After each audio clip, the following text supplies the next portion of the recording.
in your earbuds or on the streets, celebrating 25 years of talk, news, and excellence with our new KCAA app. Just do it and download it. KCAA, celebrating 25 years. KCAA is your CNBC News affiliate. We're the station that gets down to business.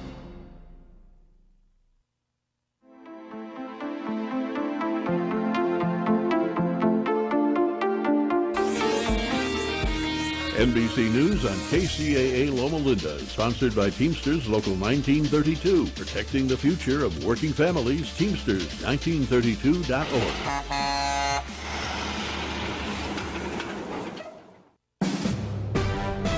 NBC News Radio, I'm Lisa Taylor. President Trump's tariffs on steel and aluminum are causing Europe and Canada to respond with their own. The tariffs are 25% on metals that come into the U.S. from any country in the world, including allies. Meanwhile, the European Union announced it will impose counter tariffs on U.S. goods worth $28 billion. Canada also announced it will put 25% reciprocal tariffs on around $20 billion of American goods. A new report is finding that inflation is starting to cool. The Consumer Price Index rose by 0.2% last month against expectations of 0.3%. It also showed the yearly inflation rate is at 2.8% against projections of 2.9%. A person of interest is being named in the case of a missing American in the Dominican Republic. Police say new video has been found showing Sudiksha Kananki and two other men, including previously questioned 24-year-old Joshua Reeb, walking to the beach in Punta Cana. Lisa Taylor, NBC News Radio. Oh, could this vintage store be any cuter? Right? And the best part? They accept Discover. Accept Discover? In a little place like this? I don't think so, Jennifer. Oh, yeah, huh? Discover's accepted where I like to shop. Come on, baby, get with the times. Right, so we shouldn't get the parachute pants? These are making a comeback. I think. Discover is accepted at 99% of places that take credit cards nationwide. Based on the February 2024 Nielsen report. One of the best ways to build a healthier local economy is by shopping locally. Teamster Advantage is a shop local program started by Teamster Local 1932 that has brought together hundreds of locally owned businesses to provide discounts for residents who make shopping locally their priority. Everything from restaurants like Corky's to fun times at SB Raceway and much, much more. If you're not currently a Teamster and you want access to these local business discounts, contact Jennifer at 909-889-8377, extension 224. Give her a call. That number again is 909-889-8377, extension 224. This important time-sensitive message is brought to you by this station's generous sponsor, George Litchfield Associates, who has important Medicare information for all current and future Medicare recipients about some big changes happening. Medicare Clarified. Medicare is a nonprofit consumer service organization.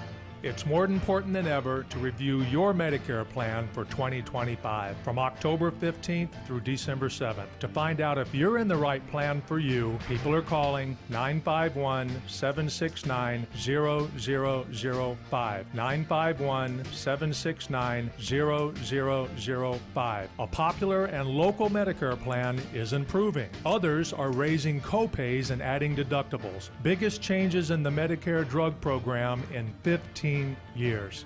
We thank George Litchfield and Litchfield Insurance for their generous support of this radio station.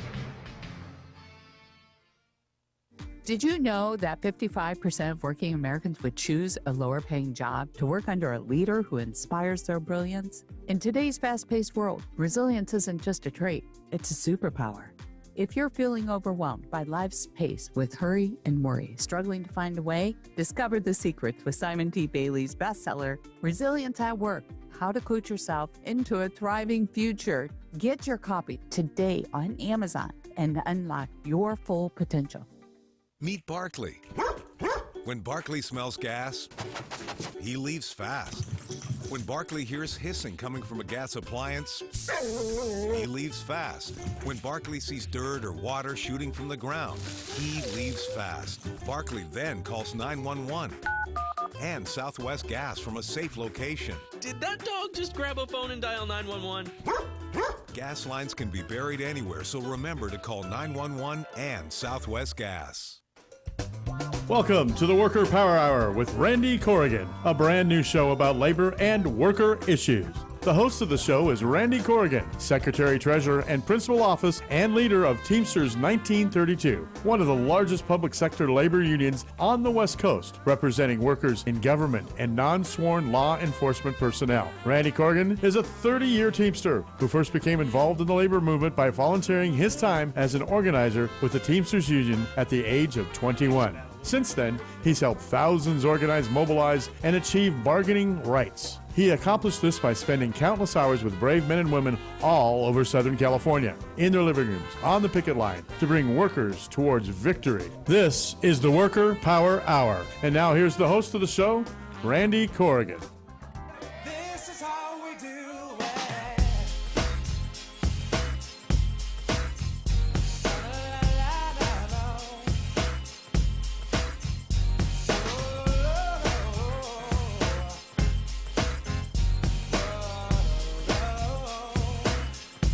Randy Corrigan and the Worker Power Hours, KCAA 1050 AM, 106.5 FM, Teamsters 1932 Broadcast Network, airing live from San Bernardino. Longtime organizer, first-time radio host here today for another show. Hey, Mark. All right, I think Lori will like that music today. I assume we're going to get a text here pretty soon. We'll see. I'm waiting. I like it. Hasn't gone off. You know, no disrespect, Lori, but I liked it. So if you don't like it, we're probably going to do it again. Anyway, yeah, it's got a nice, brings back some good memories. A lot of fun, good time. That's what music always does. It reminds you of a good time of your life. Moment in time. Moment in time. Moment in time. Is that what it is, Mike? I think so. Because I always think, where was I when I heard that song? Are you a voice of reason today for me? I think I might be. I hope so, because I've had a day. You came in a little hot.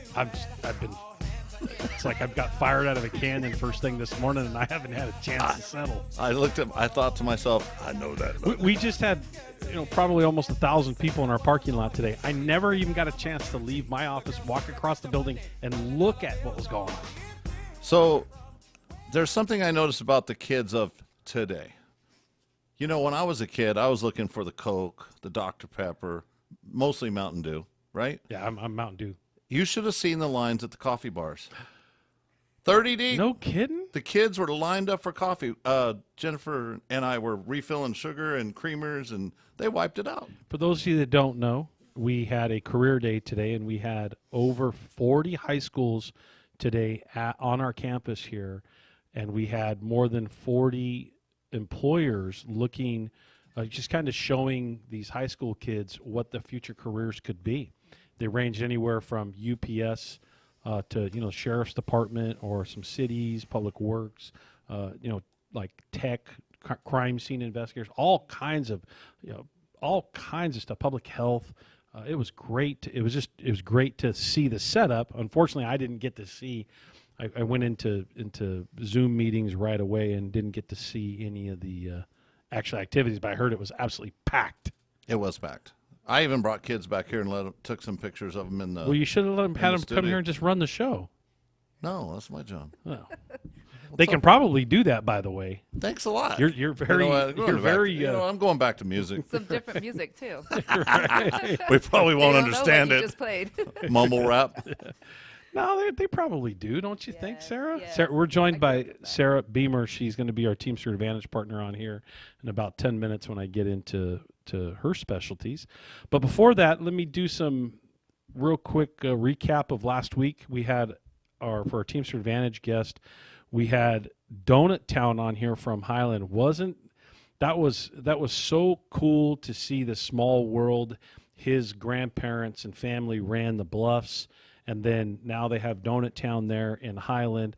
And by the way, the donuts were phenomenal. I'm, again, not a big donut person, but I was sold immediately. They do a really good job, use real good ingredients and all that stuff. Keep me away from Donut Town simply because I'm already heavy enough. I don't need any more of that. I guess I should just exercise more. But anyway, so they were great at being on it, and I got a lot of feedback from everybody. Once again, not caring much about the content, more loved the food instead of all the great things we talked about. You're going to have to get your own version of Triple D. No thanks. Diners, drives, and dives or whatever it is. Yeah, it's actually a pretty cool show. And the hair. It's actually a pretty good show. Can you imagine how large we would be if we were on that show? I couldn't imagine. I couldn't imagine. We also had LaTanya Brown as well as Yesenia from the County of San Bernardino talking about their jobs, as well as, boy, hearing LaTanya's story about sickle cell, her son with the challenges with that dormant, the fact that trait was laid dormant until a heavy exercise or excursion. There was if you stress the body really, really bad, it woke up and ended up killing him. And it was all about awareness and being tested, having her talk about the sickle cell disease and coming on. Not just that, but talking about her job and how much she really liked her job in the sheriff's department and all the things she did. She's retiring, her and her husband. Thank you so much, LaTanya, for coming on and telling your story, as well as getting the word out on if you're from a certain culture and if you have any heritage from the Mediterranean area, you should definitely be tested for sickle cell, because you just need to know that it's there. There's things that can be done to prevent you from, ending up like her son. So again, the courage it took for her to come on the show and talk about that was incredible, in addition to hearing her and Yesenia lay out the jobs in which they do in the county. We also had Janet Jernigan from Mayor, the Needles Mayor, come on and talk about all the positive things that are happening in the little town of Needles, all the way out 250 miles in the middle of the desert. Really appreciate her coming on and talking about the transformation of the city. We also, the next part of the show, we talk about our shout-outs. And so I'm going to do something new. I'm not going to read the shout-outs from a piece of paper anymore. We're actually doing it on our live channel. And so Sandy Cabrera from ARMC is listening live. Jeremy Lopez, ARMC. Aldair Fuentes, ARMC, as well as from ARMC we have Clinical Information Department. I don't know, maybe there's a typo there. Markeisha Waller, ARMC Epic, Miera Cordova, and LaRue Robinson from TAD. And we have Jenny Hernandez from Public Health, and Bawu Lee from ARMC, Kathy Bernal, all the way out there in the city of Needles. I just saw her recently. And, I tried to cash in on that steak dinner, by the way. She knows what I'm talking about. She's listening. Michelle, advocate of San Bernardino County Sheriffs, all the way out there in Needles. We also have Lori McMillan Ryan and Johnny Montesina and Margarita Gonzalez, all from the District Attorney's Office. And we have a big shout out to and a thank you to all of our members today that participated in the Career Day. We must have had 50, 60 members, if not more, maybe 70. I saw 50 or 60 of them. It may have grown by that time, that were actually handling the Career Day, is handling the booths for all the kids to come up, all the young adults to come up, and soon to be young adults to come up and engage in what potential jobs they're going to have. I'm going to talk about that here in a few minutes. We also had Warren from from DWA, Desert Water Agency, Sherry Pullman and Rhea Corsellis from Fontana TAD. We have Jonathan Gutierrez and Karen Tinsley from ISD. Matter of fact, I saw Karen earlier here. Tina Avalos Morgan from TAD Redlands. We also have Crystal Olds and Patricia Flores from Rialto TAD. John Gamboa, Brett Massey, and Max Smith, some old names of the past, SBCSS. We also have Alejandro Ariando from Redlands TAD, Krista Kunter from ARMC Nutritional Services, Liliana Aguilar from ARMC, and we also have Susan Loftus and Kurt Garrison from the Sheriff's Department.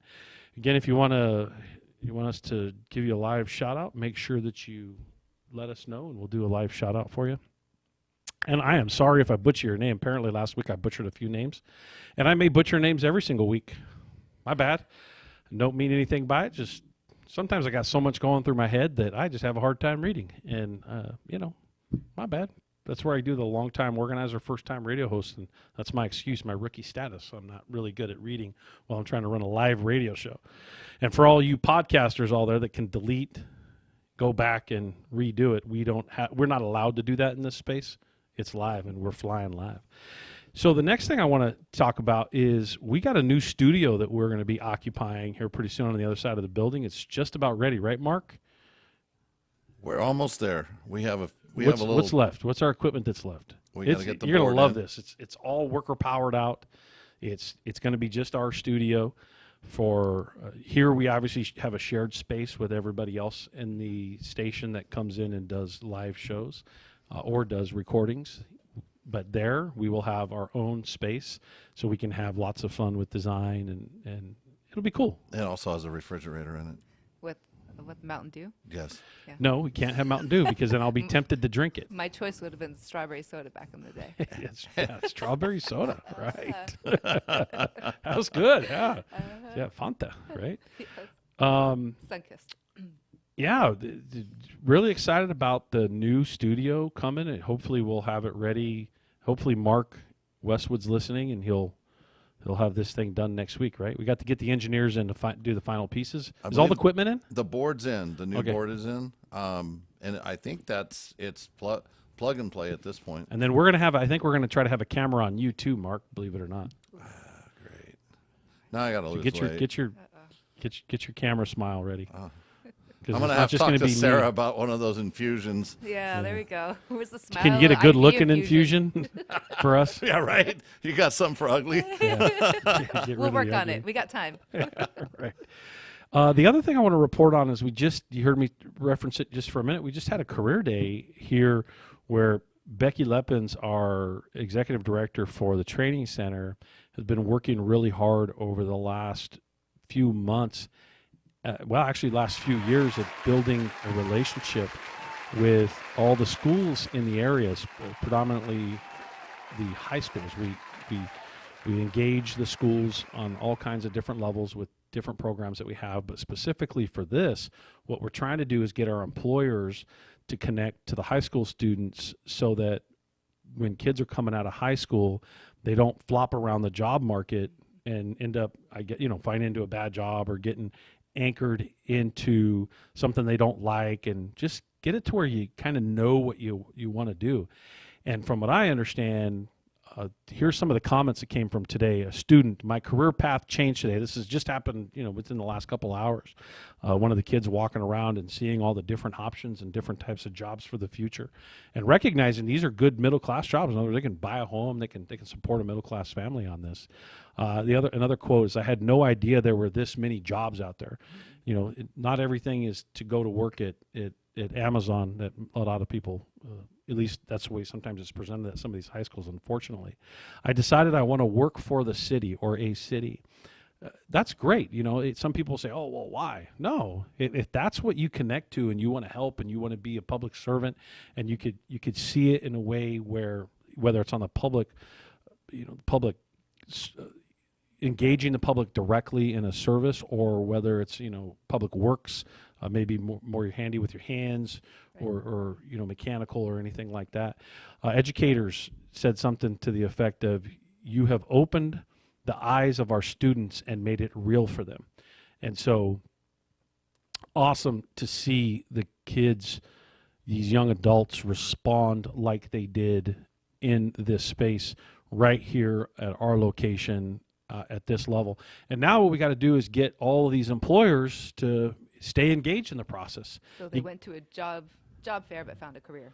Hopefully, and that's kind of the idea is we have a high school to high paying jobs initiative here at the local union, and for the training center. And what our goal is to make sure that kids coming out of high school connect to real jobs, realizing we don't want them at 18, 19, 20 to kind of jump from bad job to bad job to bad job, get hurt, end up turning to a point where they just, not sure what to do, not recognizing all the options, the potential options that are out there. And so we're just making everybody aware of those potential options. And the younger you are, the quicker you can connect to something you like, the better you're going to be, and the faster you can excel into that career. And if you start in that career at 18 years old, you're more likely to retire younger as a result of sticking to it and landing in something that you really enjoy versus being stuck in a job that you don't like. So Becky and team and my staff, thank you for putting on such a great day here. I wish I could have enjoyed it more. I was just stuck in a bunch of trust fund meetings, having a great time talking to a bunch of providers. But so I'd much rather have been out there hanging out with the kids and all. And so some good news real quick I want to report on, and let me remind you that download the KCAA app in the Apple Store or Google Play Store. And if you want to reach out to a radio show, please contact the radio show at teamsters1932.org. Once again, if you download the app, you can literally just touch the app. As soon as it opens up, the live feed plays. And by the way, for those of you who don't know, we are now airing every Monday through Friday at 11 a.m. all week. So that started Monday. That's already started. So now you get the Worker Power Hour literally Monday through Friday. And on Wednesdays, you get quite the lineup. You're going to get the Worker Power Hour at 11, and then you get the Rick Smith Show for 2 hours, or for I think an hour, and then you get the live version of us for 2 hours. So you get pretty good run on labor. You're going to get a good 5-6 hour run on labor out of us on Wednesdays. Did you want to say something, Mark? I believe we're going to be on at 9 o'clock at night also. Yeah, it's 9 o'clock at night. I think they throw that in too as part of the package. So. Everybody can go to bed to the sweet sound of Randy Corrigan. Yeah, I don't know about that, but hey, can I tell them about? I put myself to sleep sometimes. Hey, can I tell them about my little car incident? Sure. Oh yeah. So I listened to the podcast after the show. Mm-hmm. You know, you got to listen to hear where you make mistakes or where you think you can do better. So the next morning I get up, it's like 6:30 in the morning, get in the car. Normally KFI pops on, right? And I'm used to Bill Handel, got my coffee. All of a sudden I hear him. I'm like, oh, that's creepy. That's creepy. That's just not going to work. That's not going to work. It's too early for RK this morning. Did you shut me off? I'm just wondering. No, sir. I never Thank shut you off. Just lowered it a little. Good. I turn it down. Yeah. When you came on, did you hire it a little? Just kind of hear yourself. Oh, I raised that up. Yeah, exactly. Sounds beautiful.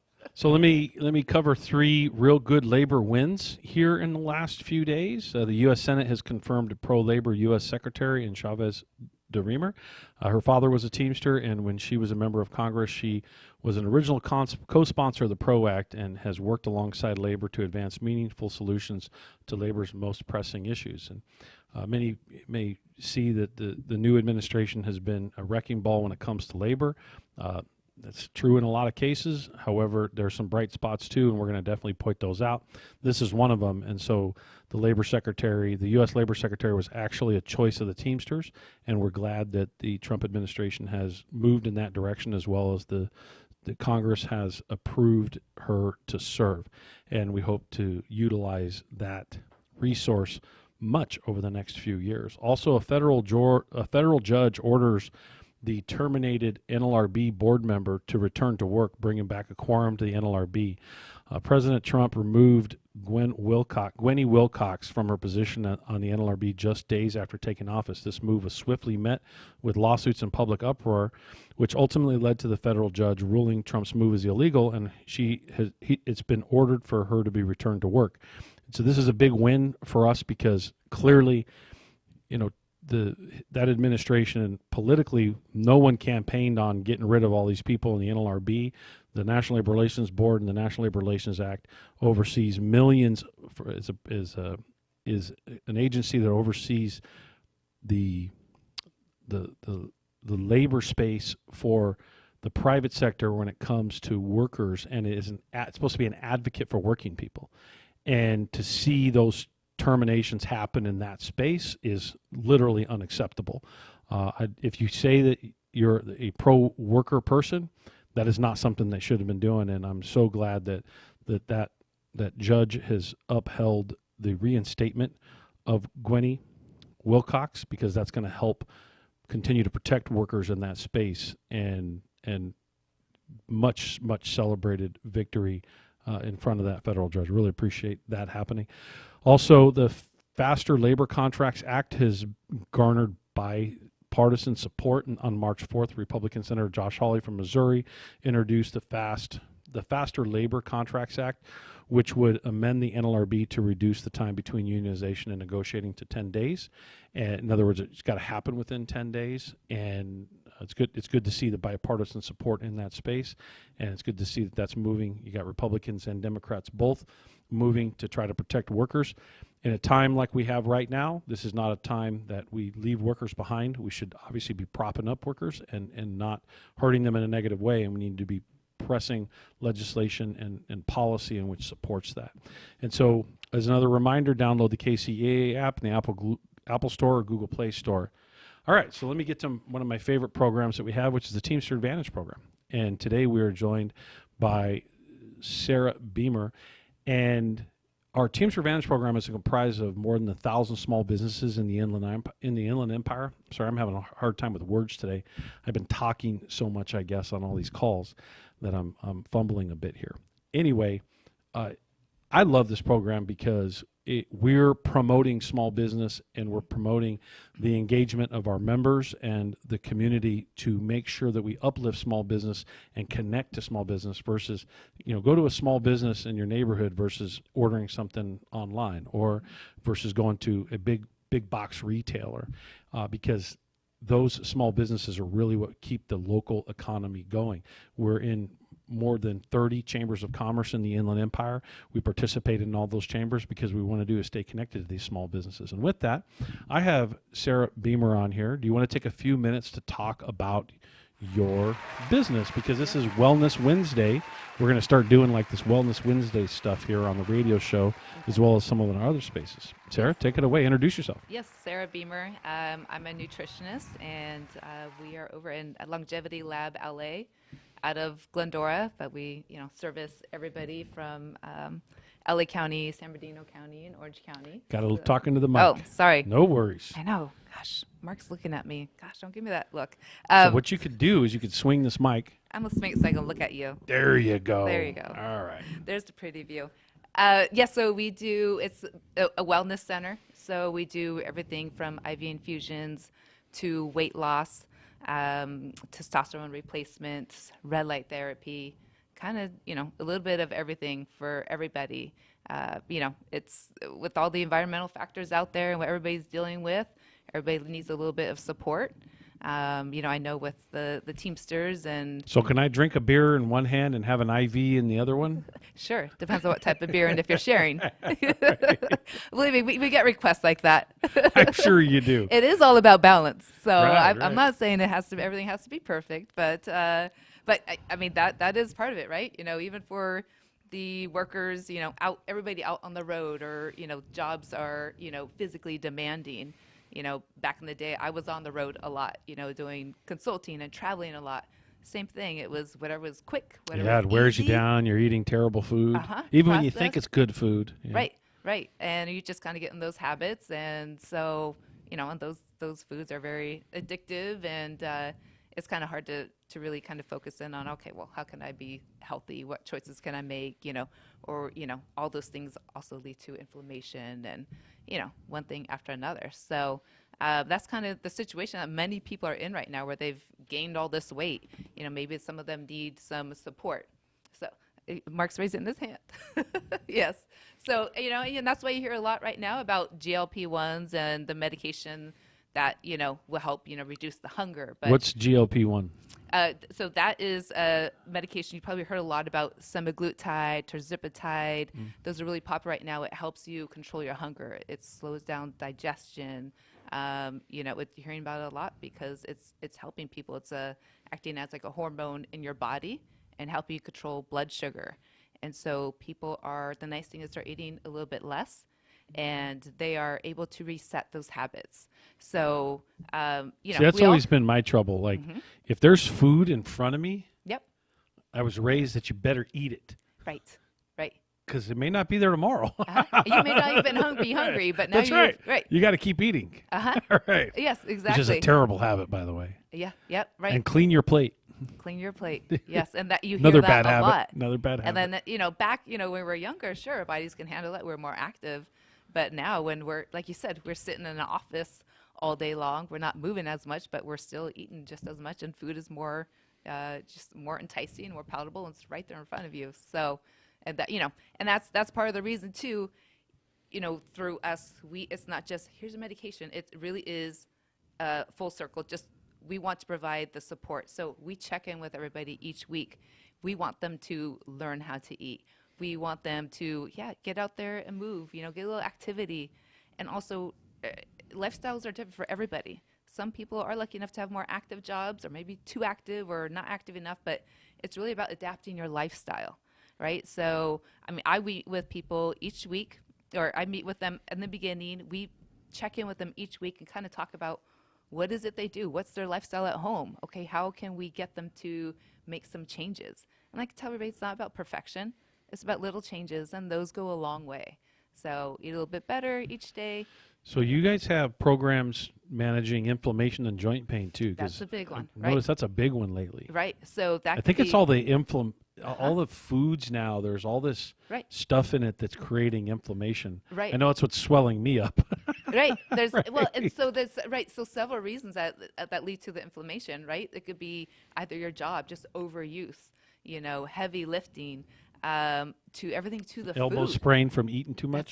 That's right. Too much overuse of the spoon and the fork, and so that's where I got tennis elbow back in the day from being on the cell phone too much. Really? Before the earbuds were popular. Yeah. Yeah, and thumbs, Left one. and the tech neck and people all of get that. it on the keyboard. Right. Right. So, that's the peptides like the BPC 157 you hear a lot. You hear a lot of public safety personnel that use that because the joints, whether it's the belt on the hips, I'm sure, even with, the union members, Teamsters and, and their jobs, it's a lot of wear and tear, or just, same position, whether it's sitting in a truck, it's the wear and tear, and yes, the environmental factors of the, just the air, the food, but when you have these peptides that are red light therapy, the IV infusions, it really helps to promote the blood flow, helps with collagen, recovery of the tendons, and so that's why it's become so popular. So it's great that we have these options for everybody for all different reasons, and it's not just affecting one population. It really is, it's affecting everybody. Yep. So you got any funny stories? I knew you were gonna ask that. Gosh. I didn't come up with one. Mark You warned didn't? me. You didn't? I know. Mike, you have any? You gotta have a funny story. Somebody coming in and wanted an IV as they just did 2 shots of tequila or something. Believe me, we had lots of requests from guys that want to know, can we have a party? Can we literally sit there and drink and have an IV? I said, come in the day after. And so that's a big one. So, can you come in the day before and preempt it? Yes, you can hydrate the day after. So that's where the hangover, you hear about that? Yeah. The hangover IVs. Oh, That's why in Vegas they have those big They buses. have those and then they have these little booths set up along the street now, too. Yep.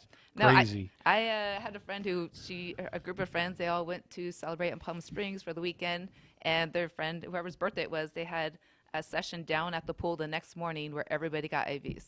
So it's become very popular. It works. So I have another live shout out from Keurig Dr. Pepper 7-Up, Shirley Temple. Another live. Sorry, I always try to get to them because people want the live shout out. You got to say their name on the air. Wait, was their name? What was Shirley Temple. Okay, we're back to the soda theme. Yeah. Okay. I'm sure she works at 7-Up. Yes. Yes. Somebody's Tell being her send funny. samples. Right. Mhm. Right. Right. So, yep. So, all of those factors. That's. Well, see, I remember 20 years ago, I had a bunch of friends that went into, they eventually ultimately became firefighters, but they were starting, as a paramedic, and they were maybe borrowing the IV bags. After they partied too much, they were sticking them in their arm. Well, even at the fires, any of these where they get call-outs. Especially with the fires. Well, that's different. They're working. They legitimately need that. Oh, well, yes. Right. Yes, not partying all night and then sticking I just never could do that. I was like, that seems like you're cheating. Right. Well, If you're going to drink too much, you need to suffer the consequences the next day. A little. Then you got it. Right. Reminds you. Uh-huh. So I got to wrap this part of the show up. Is there anything you want to close on? No, I thank you for having us on the app. I commend you for just at these Wellness Wednesdays. It sounds like you're very proactive. We try to be. We try to be. You have a lot going on, and you take sometimes care of the members. Too much. Right? Too much, yes. Right, but sometimes you're out there trying to take care of everybody, and you're very health forward, and so that's great. I wish I could practice what I preach. I gotta start somewhere. That's okay. Yeah, I'll tell you, I gotta start getting more healthy. I'm having a hard time. I had the scale screamed at me today. Get off. Right. Well, and that's. And then I stomped on it, and the number went higher. I was like, no, I can't do that. Well, I mean, what you're doing is what a lot of employers are doing too, is that they're taking care of their employees, doing wellness days, the IVs, testing and all that. So I think it's great. So I definitely want to commend you on that. Well, thank you. Anything else you want to wrap up on? No, just contact us. We're at the Longevity Lab. You can find us on the app. Longevity Lab LA. Make sure you talk into the mic. There you go. Longevity Lab LA. We're going to get one of those mics that swing around and maybe follow you. Maybe just have like one of those little blockers, So yes, contact us for the weight loss GLP-1s. Everybody gets 10% off. Testosterone replacement therapy, IVs. So give us a call, and maybe we'll be out here one day with our trailer and do a That's wellness a good day. idea. We should set something like that up. Yeah. Yep. We're doing that at another employer in 2 weeks. We're going to be out there doing it. You guys should come set up a booth at the car show. Let's do it. April 12th. Mark's 12th. Saturday, April 12th, right? Thanks. Yeah. Yep. Okay. Well, with that, this is Randy Corgan in the Worker Power Hour, KCAA 1050 AM, 106.5 FM. I'm going to be joined. I'm going to take a quick break here with a little bit of music. I'm going to be joined by a guest here in a few minutes from IBEW. Is that correct, Robert? I see Robert over there. Yeah. Looking forward to hearing from them here pretty soon. I'll get her on as soon as we can connect all this fun stuff. Once again, KCAA 1050 AM, 106.5 FM, the Teamsters 1932 Broadcast Network, airing live from San Bernardino. Let's take a quick break, Mark.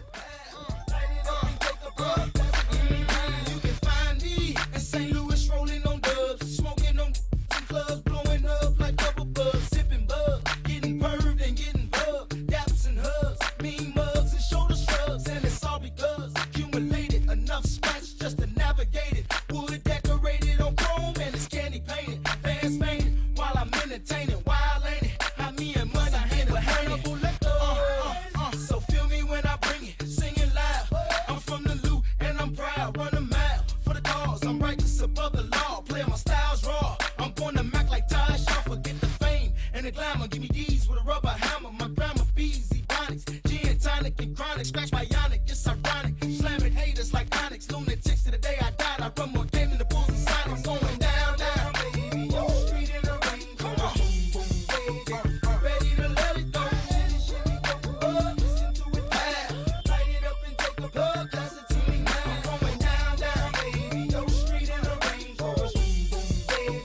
Ready to let it go. Listen to it loud.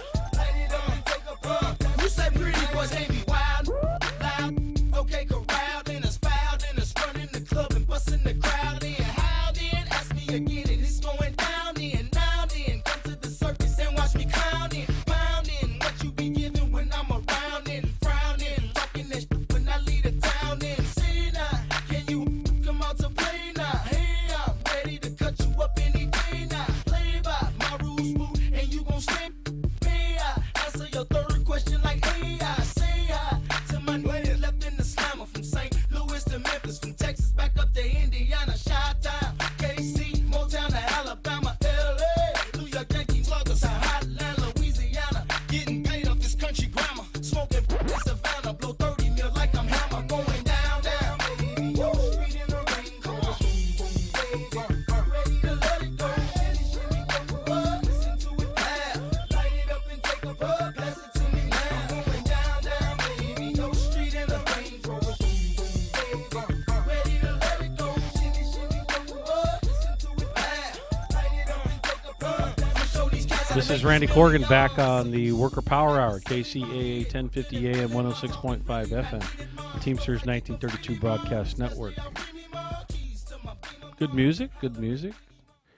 I had somebody here that says, I think we should have a staff wellness day on the Mondays after Stagecoach. IVs for everyone. That's pretty funny. That's pretty funny. I can think of a whole bunch of stuff to be able to do that. Oh, there we go. We got our Skype connected. Sometimes we have a hard time dealing with the electronic stuff. I guess us old people aren't as good at it as others are. It's funny because years ago I felt like I was up to speed and I was very technologically savvy, and I now do not feel that way at all in any way, shape, or form. I feel like I've fallen off. We're joined with we're joined by Gretchen Newsom, who is the IBEW 9th District Political Director. Really appreciate you joining us and coming on the show. You know, unions in today's day are very active, a lot of discussions about us in a lot of different ways. I'll get into that here in a minute. But really appreciate you coming on our show, the Worker Power Hour here. And what do you think of us having a radio show to communicate not just to our members but the general public? Something that's, and it's a live show, by the way, not a podcast. I always have to make sure I correct everybody. That's right. It's you gotta roll with this thing and not make a mistake. And sometimes I'm a live wire and I get myself into trouble. But Randy, I just want to say thank you so much for having me and how I feel about this. I wished that there were more locals that had taken this on and implement their own podcast and share news more broadly. This is definitely how some of our members, many of our members, are getting their news. And I am all about sharing the news with the members and educating and empowering them to take action. So more power to you. And we encourage any union that wants to utilize the KCAA platform and, you know, buy some time slots. That I'd love to have an all labor radio station. Imagine that no matter what time you tuned in, you'd be able to catch, you know, whether it's IBEW or the Teamsters or UFCW or, you know, AFSCME or some other union, or it's all labor all the time. Did you hear that? Did you hear that slogan? Is that catchy? That's catchy. Yep. So what brings you on the show, Gretchen? Well, you were invited. You invited me to come on and kind of explain what's happening at the federal level and in politics, and also at the state and local level from IBEW's perspective, and that's the Electricians Union. And I represent the 9th District of IBEW, so think of that as essentially the West Coast. So all of our IBEW local unions in the states of Alaska, California, Nevada, Idaho, Hawaii, Oregon, Washington, and also Guam and Saipan. So we've got over 60 local unions, and my job as their political coordinator and international rep for government affairs is to coach them, collaborate with them, convince them that they should be engaging in politics and government affairs at the very local level. And that's how we get a seat at the table and build more power and more work for our members. You know, there's so much that can be done at the local level. There's actually more that can be done at the local level than we usually give it credit for. Like a lot of these policies that we see being ripped apart right now by the current administration could actually be dealt with at the local level. There's enforcement capability at the city or at the county level or at, you know, let's say a joint powers authority. I mean, obviously you're well aware of this, and what we have to do is convince these local electeds to take, you know, to occupy this space and jump into it, and why pawn off their responsibility? If people are working and living in their community, why not have some of the enforcement mechanisms that close by as well? Exactly. And when we're not seeing that, I highly encourage our union members to go get elected to office themselves. That is correct. I think too often, Randy, I've seen politicians and elected officials giving lip service to unions, saying nice things at the podium, and then not taking it upon themselves to be the true champions that they told us they would be. Whether it's introducing and passing legislation or just supporting us on the picket line or what have you. But I think it's beyond time for folks to step up to the line and really show us that they support the concept and the actuality of working families and working members of society. Yeah, and all of us in this space, we need to be more assertive with these electeds, the local electeds, at getting them to recognize that they can be more bold and more they can tackle some of these issues and not just dump it completely on the federal government. Let's say OSHA or the NLRB, or a lot of this enforcement can happen at the local level, and we need to just do a little bit more, actually a lot more encouragement and kicking them along into this space, and them turning action into policy. Because I think what we have to do is we have to mobilize our members on a scale in which the policymakers recognize that they're going to be held accountable by those that are knocking on doors. Oh, absolutely. And you know what, something just came across my desk this morning, and it's out of the city of Berkeley, because they are hiring a new enforcement agent to enforce their new hard hats construction ordinance. and their new Fair Workweek ordinance. The first of which, the hard hats one, it requires contractors to provide apprenticeship programs and health care coverage to workers on major construction projects. Should be a no-brainer, right, Randy? You would think. Yeah, workers deserve health care, and we should be training the next generation with the gold standard, and that's apprenticeship programs. But it took Berkeley to kind of move this forward. And then the second one, the Fair Workweek ordinance, it's a little bit less in the vein of what my members are prioritizing, but I think in the larger sense, it does good for everyone, and that mandates that certain large employers give low-wage workers their shift schedules at least 2 weeks in advance and pay a bonus if they need to call employees in or cancel shifts on short notice. And that's where I got my start as a low-wage retail worker. And I can't, like, that would have been so beneficial to me to know when it was that I had to show up to work. Again, should be a no-brainer, but we're seeing that these issues are being fought for at the very local level. And it's interesting to see the business community line up and get all freaked out saying, oh, that's anti-business, da-da-da. It's not anti-business. It's pro-worker. And if it's pro-worker, it's pro-business, because you want your business to have employees and a workforce that has these types of protections. Like, it's so crazy to see them freak out in this space sometimes. So yes, absolutely. What else do you want to cover? We got you here for about another 15 minutes. I mean, we've got a lot to talk about in labor right now. That's for darn sure. We have so much to talk about. I like to share like what I'm feeling and seeing at the local level, because it is my job to pay attention to politics, and it really is a fire hose of trauma. Every day there is something coming forward that is just so damaging to the working people. And I know earlier in the show, I listened in, and you were talking about our new Department of Labor Secretary, Lori Chavez-Taremer, being confirmed. And you gave her a lot of kudos for that. And we are at a little bit of a wait and see with her. We are very hopeful that she is going to live up to the relationships that she built with our unions in Oregon, and continue to be supportive of the PRO Act. We're a little nervous, though, Randy, because during her confirmation hearing, and I listened in personally, she said she no longer supports the PRO Act. Well, so, she didn't say she didn't support the PRO. There's a provision of the PRO Act she said she didn't support. So, yeah, so it makes us a little nervous. But yeah, we're very hopeful. I'm with you on this one. Absolutely. That is a good one that we can highlight and look to that as saying there is hope there. So everything is not trauma and traumatic. And then you also reported out that a judge. Well, let me respond to that part. Let me respond to that if I can. Let me just comment on the part about. Please. Look, she stated that she changed her position on right to work. Unacceptable. Like, let's just call it like it is. Yeah. You know, I've heard the phrase "calling balls and strikes." Let's call this a ball and a strike.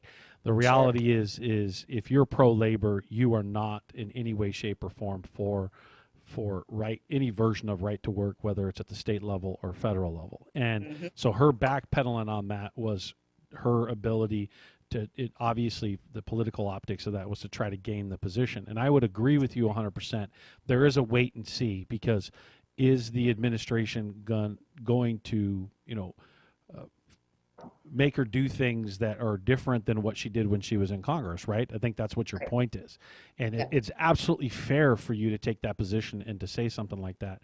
We're proud of the fact that we helped move that along. We feel like we need to have somebody in that space that's going to be helpful. And I commend our general president and our administration within the Teamsters at trying to, really advocate for that and work hard for that. But we also need to hold her accountable too in that position. Right? Yep, absolutely. So I'm sorry for cutting you off on that. No, Randy. And I'm sure I saw her endorsement questionnaire with the building trades up in Oregon when she was still running for re-election in Congress. And I would share that there is no other elected official that filled out that endorsement questionnaire so wonderfully into what the working families were wanting to see and hear from someone, and taking such a strong, nuanced stance on project labor agreements and prevailing wages. And a variety of other things that are top concerns for the construction and building trade. So again, we are very hopeful that she's going to be able to deliver and not cower to kind of corporate greed and some of the other things that we see happening right now. Yeah, I agree wholeheartedly. You were saying something about the federal judge. I think that's where we're going with the next point. Yes, you highlighted as kind of a sunshine moment that a judge overturned what Trump had done in firing the chair of the NLRB, the National Labor Relations Board. And so that happened last week. And then on Monday, President Trump filed an emergency motion to stay the court order reinstating Chair Wilcox.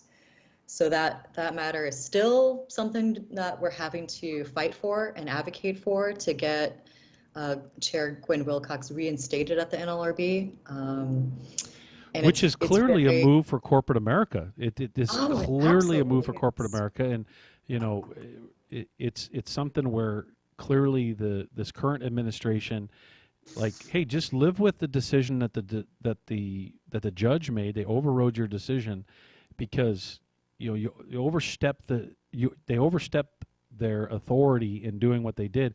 The NLRB is there to protect workers, not businesses. Yep. Workers. That's what it was formed for. That's what it was formed for in 1934. Exactly. That's correct.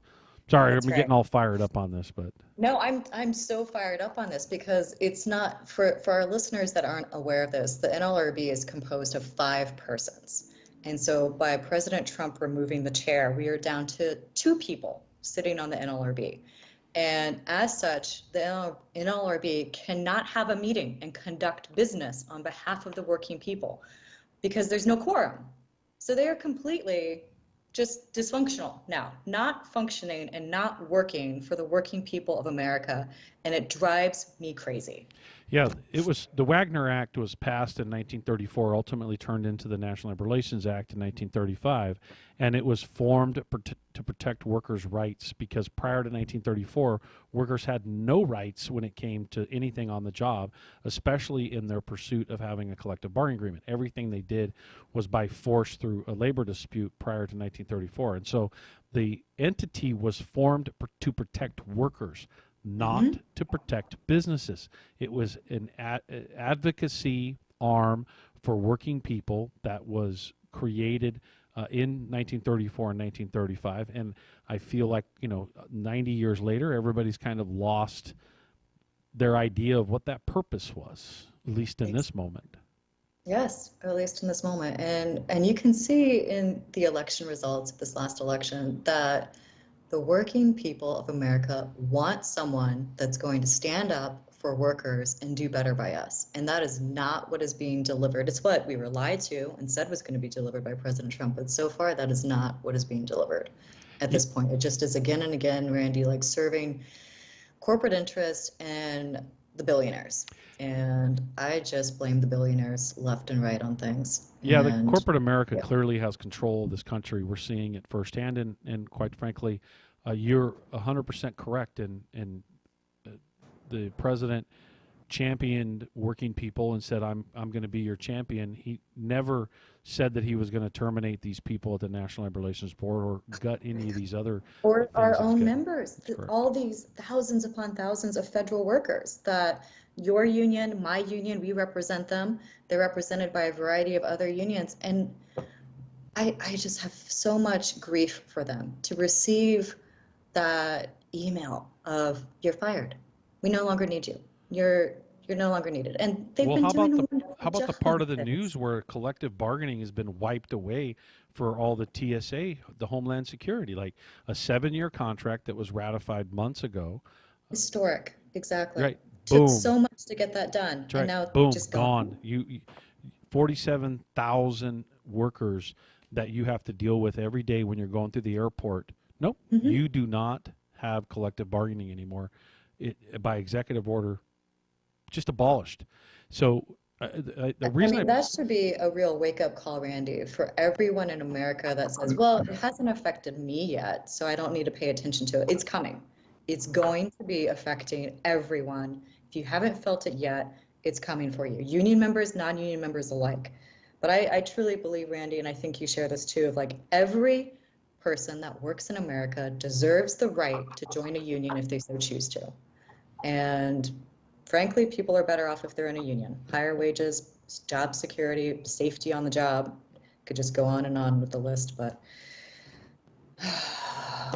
well, don't sound so exasperated. You know, people have had it. You know, what we have to do is we have to look at this in terms of historically. Imagine people in 1934, prior to the Wagner Act passing, how difficult it was for them to achieve that next step. Like, civil rights hadn't even been addressed yet, right? And so now here we are in 2025. We're very upset about how some of these things are being clawed back. And the reason why I think it's important to raise is that a lot of times federal workers or public employees will kind of take a step back and say, oh, I don't want to get involved in the politics. I have to stay out of it, or I need to be quiet. I need to be neutral.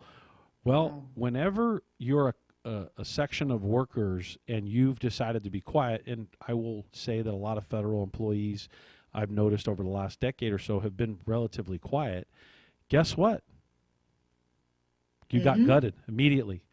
Somebody, because they weren't afraid of the outcry to protect you, or you to protect yourself. And so I think this is part of our, freedom to assemble, our freedom of speech. If we acquiesce our freedom of speech, or our, in labor, it's protected concerted activity, right? Which is all founded in the First Amendment, which is freedom of speech and freedom to assemble. That's actually the argument that took place in 1934 to anchor protected concerted activity in labor law. My point to bringing it up is if you acquiesce it, then someone's going to come and take it, which is what we're witnessing right now. And it's not an exaggeration or a distortion of the truth. It's what's happening. No, it's absolutely not. And it's going to take all of us standing together in solidarity and not being divided from one another as saying, well, it's that union's issue. They're being fired. My members aren't being fired. And it's going to take all of us standing together. And by the way, my members are being fired. So we've just had some that have occurred at the Bremerton shipyard. We've also had some linemen that are responsible for providing a third of the power to the Pacific Northwest received these firing notices, many of which have since been rehired because they finally figured out that they need to keep the lights on. And that these are essential workers, and all of these federal employees do matter. But it's us going and battling for our members, and that's what unions do, is we represent our members and we battle for them. So we're going to continue that effort, and it's going to be a long slog, and every day is a new battle, but we're in it to win it. So. Right, and what I would encourage people to look at is how to get things done and how to hold people accountable. So in other words, if you voted for Trump because you felt like he was going to be your champion, then you need to pick up the phone, call your elected official, call your senator, call your congressperson, write a letter. You need to reach out and say, hey, I felt you were going to be somebody that supported ABC, and I do not see that in these policies. Because ultimately, we need to recognize that that's the voice that everybody, that the elected officials are going to listen to. We just got a short couple minutes here left. Gretchen, is there anything you'd like to close on? Following up on that, Randy, I think that not only calling your elected official and making your voice known, but also building and strengthening our community and sharing what is happening to you with your family members, your neighbors, your other union members, your community. Too often, these stories don't get told, and for you to be bold enough to step forward and say, this is what is happening to me and how it has affected me, goes a long, long way. And I'd want to end it with a reminder to take care of yourself, take care of each other, and just keep fighting. We're going to fight like hell. We've been joined by Gretchen Newsom, the IBEW 9th District Political Director from the great International Brotherhood of Electrical Workers. Really appreciate you taking the time on the show. Hope you enjoyed the platform that we have. Just so you know, we have 335 listeners in France on top of everywhere else. We like to brag about that because we're still trying to figure out how that's happening. But hey, because we got some here. You got a sprinkling of here and there. So with that, thanks for coming on the show. Again, hope that more organizations do platforms like this, we would love to help kind of coordinate it and put it all in the same space. This is Randy Corrigan of the Worker Power Hour, KCAA 1050 AM, 106.5 FM, the Teamsters 1932 Broadcast Network, live from San Bernardino. Take it away, Mark. See you at the break.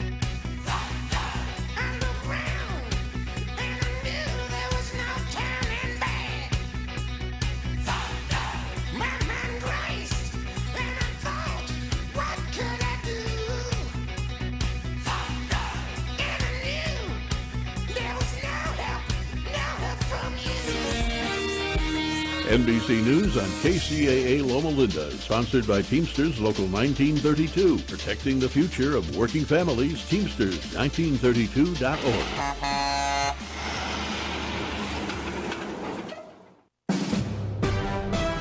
NBC News Radio, I'm Lisa Taylor. A federal judge is ruling that a pro-Palestinian Columbia University activist will remain jailed in Louisiana following today's deportation hearing in New York. Manhattan federal judge Jesse Furman has ruled that Mahmoud Halil will remain held while he weighs further arguments in the deportation case. The White House says his pro-Palestinian activism was anti-Semitic and pro-Hamas. A person of interest is being named in the case of a missing University of Pittsburgh student. Police say new video shows Sadishka Kananki and two other men, including previously questioned 24-year-old Joshua Reeb from Iowa, walking to the beach in an upscale Punta Cana resort in the Dominican Republic. So we want to make sure that we get, and I think he's made some statements that may be a little inconsistent. We want to make sure we lock those down. That's Loudoun County, Virginia Sheriff Michael Chapman. Kananki's family is from Virginia, and Chapman says he's been helping the FBI with the investigation. Lisa Taylor, NBC News Radio. Are you looking for a good union job? The Inland Empire's 14,000 member strong Teamsters Local 1932 has opened a training center to get working people trained and placed in open positions in public service clerical work and in jobs in the logistics industry. This is a new opportunity to advance your career and raise standards across the region. Visit 1932trainingcenter.org to enroll today. That's 1932trainingcenter.org. I always hear from our clients who hired another firm that they wish they'd hired DNA Financial first. Don't have regrets about your IRS tax case. Just hire the best in the first place. One owed $150,000 to the IRS and had spent thousands on another firm. We stopped the levies, negotiated a payment plan, and had their penalties forgiven. And while every case is different, we guarantee that we'll find your perfect resolution and get it done right. For a free consultation, call us at 866-201-0156. That's 866-201-0156. Then you can say, DNA did right by me.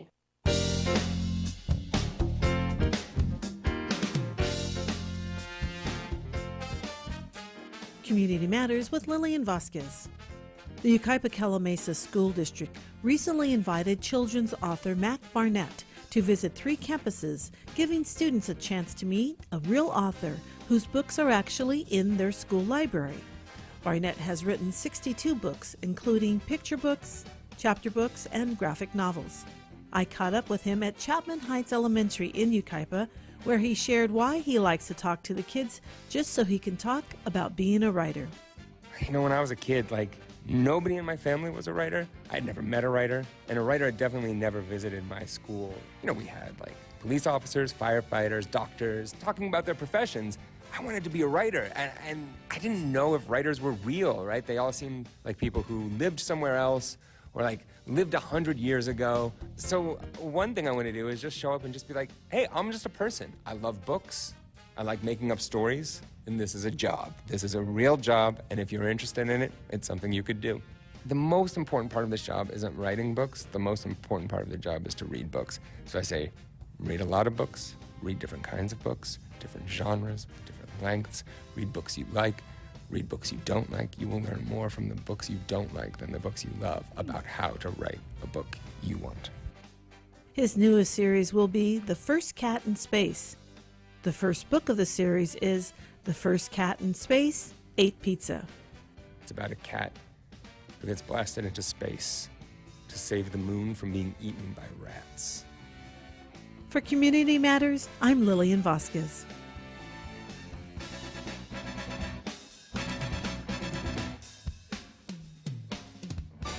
Tahibo Tea Club's original Pure Pau Diarco Super Tea helps build red corpuscles in the blood, which carry oxygen to our organs and cells. Our organs and cells need oxygen to regenerate themselves. The immune system needs oxygen to develop, and cancer dies in oxygen. So the tea is great for healthy people because it helps build the immune system, and it can truly be miraculous for someone fighting a potentially life-threatening disease due to an infection, diabetes, or cancer. The tea is also organic and naturally caffeine-free. A 1-pound package of tea is $49.95, which includes shipping. To order, please visit TahiboTeaClub.com. Tahibo is spelled T like Tom, A-H-E-E, B like boy, O. Then continue with the word tea and then the word club. The complete website is TahiboTeaClub.com. Or call us at 818-610-8088. Monday through Saturday, 9 a.m. to 5 p.m. California time. That's 818-610-8088. TahiboTeaClub.com. In these times, sometimes you have to take away the stress or dress to impress. Lux Transportation has just the ticket for you and your needs to relax, kick your feet up in style, and make some new fun memories. Looking for a hassle-free, comfortable ride? Experience the ultimate in luxury. Transportation in a sleek, luxurious black-on-black SUV. Private, discreet rides, airport runs, sightseeing, proms, weddings, and romantic date nights are all ahead in your future with Lux Transportation. Karaoke, disability-friendly, and no problem, we're also senior citizen-friendly too. Call or text Mr. Hollins to take away the stress at 951-399-5425. That's 951-399-5425. Lux Transportation, when you need the absolute best. Welcome to the Worker Power Hour with Randy Corrigan, a brand new show about labor and worker issues. The host of the show is Randy Corrigan, Secretary, Treasurer, and Principal Office and leader of Teamsters 1932, one of the largest public sector labor unions on the West Coast, representing workers in government and non-sworn law enforcement personnel. Randy Corrigan is a 30-year Teamster who first became involved in the labor movement by volunteering his time as an organizer with the Teamsters Union at the age of 21. Since then, he's helped thousands organize, mobilize, and achieve bargaining rights. He accomplished this by spending countless hours with brave men and women all over Southern California, in their living rooms, on the picket line, to bring workers towards victory. This is the Worker Power Hour. And now here's the host of the show, Randy Corrigan.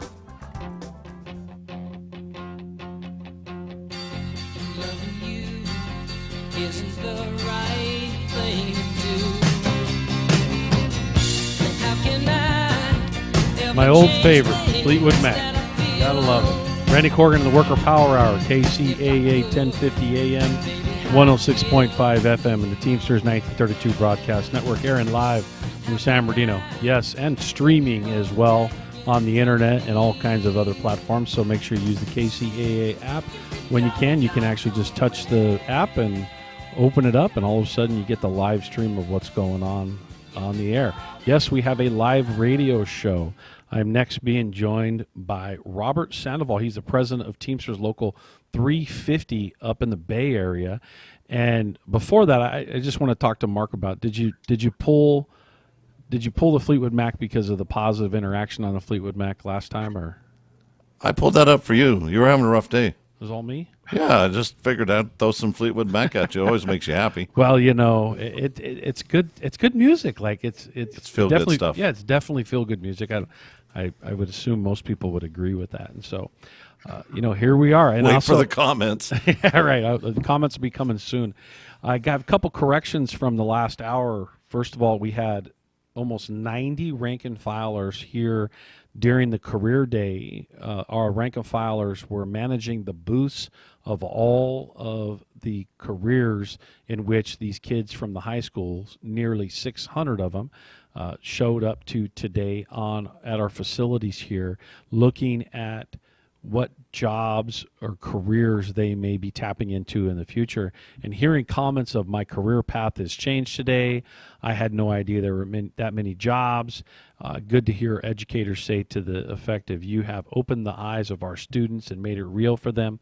Seeing the students, high school students, connect to good Teamster union jobs in the community and recognizing some things that maybe they didn't see before because they weren't exposed to it. We had 40 high schools here participating in this event, and we really, really are excited about this next phase of the training center and how we're engaging the community and building it out. So on top of our radio show and our Teamster Advantage program with all the small businesses, as well as with the training center, engaging directly with the employers in the area and the high schools, fulfilling our high school to high paying jobs initiative. Very exciting day to see that much activity here, and kudos to our nearly 90 members who helped facilitate each of those career paths for all of those high school kids. Yeah. You were gonna play some music for us, Mark, celebrating it, or what? Or did you just push the wrong button?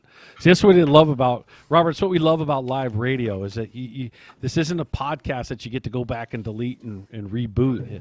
You just got to kind of roll with it when it happens. So, welcome, Robert. Really appreciate you coming on, and the great local 350 up in. I believe you're headquartered in San Francisco. Is that correct? That is correct. Yes, Teamsters Local 350, based out of San Francisco. But before I begin, I just want to say what you're doing down there in San Bernardino and in those counties is tremendous. In the commercial break, I heard just the commercial itself, and that is extremely powerful. So hats off to you and the work that you're doing down there, empowering working people, bringing folks into the labor movement, because it is a powerful movement that we need to bring more folks into, and you're doing a hell of a job. So definitely hats off to you and kudos to you and your team on that. Well, thank you. I just got someone sent me a text, said, Randy, I thought your favorite was Oingo Boingo. You were right. My favorite is Oingo Boingo. So, but you can't. Fleetwood Mac is one of my favorites, but yes, if somebody's gonna text me and call me out directly, and I appreciate the live shout out, by the way. See, this is what happens when you run a live show. Somebody else is listening to me. This person's actually all the way in Arizona. It's a retiree, a Teamster retiree. He's like, hey, no, Randy, I know Oingo Boingo is your favorite. So anyway, you gotta love it. You gotta love it. But yeah, so Teamsters Local 350. We are based in San Francisco. We were chartered October 6th, 1936. So we will be celebrating our 89th anniversary, I believe, this year. Our jurisdiction covers San Francisco, San Mateo, Santa Clara, and San Benito County. So 4 counties. We are what's considered a craft local, specialty local, where we focus primarily on solid waste and recycling. So we have one of the largest solid waste and recycling locals in the nation. And we have some public sector, some linen, but our craft really is solid waste and recycling. So that's what we do primarily. That's a tough job. Boy, that's a tough job. That's a tough industry. That's tough. It definitely is. Yes. Always ranked within, top 5, top 7 most dangerous jobs in the country. I myself am a 3rd generation Teamsters Local 350 member. My grandfather ran Local 350 for 35, 40 years. He was Bob Morales. My dad was a garbage man for 10, 15 years. And I myself just followed in the footsteps of my dad and my grandfather and just worked in the local and have the high honor of representing, the membership here, and love what I do. Absolutely. Interesting point. I did not know that Bob was your grandfather. Yes. Yeah. I knew him. I'm named after him. That's why I'm Robert. Yeah. Okay. Yeah. I was going to ask. I'm assuming you're named after him. Well, that's good. That's awesome. No, it's a nice little connection. Obviously, I knew him well back in the day, and a huge advocate in this industry for you. We obviously in the public sector, we represent some solid waste in the public sector, with their cities and some of the agencies in which we have. So not like you guys do on the scale that you do, but man, you got to hand it to those in that industry. That's a tough job. Yeah, it is. And, our workers here, especially in San Francisco and San Jose, I mean, they've seen some stuff, just to put it mildly, throughout their tenure, and they work around the clock, right? In San Francisco, it's a 24/7 operation, and these are truly unsung heroes, especially during the pandemic. They were out there, no days off, working day and night, making sure the cities were clean, making sure your refuse was getting collected, your recycling was getting collected, because that was a huge uptick during COVID. Was everybody was purchasing online, so recycling just went through the roof. Yes, very true. Went through the roof. So our members, answered the call and kept on working. Our drivers, our sorters, our mechanics, our clerical members. So sorters, for those people that don't know what that means, explain how difficult the job of a sorter is in a transfer facility or any of these facilities. Like it is. I won't steal your thunder. I'll let you explain it. Sure. Yeah. So a sorter or material handler, it is a tough job. So essentially, what happens is their garbage truck driver or recycling truck driver, they dump their material right on the line, and then it gets processed on a belt essentially. And this belt is going at various speeds, sometimes a little too fast, but the individual basically picks material from the belt. If it's a recycling belt, they'll divert material from landfills, right? The whole goal is to divert as much material from landfills to be reused, reprocessed, repurposed.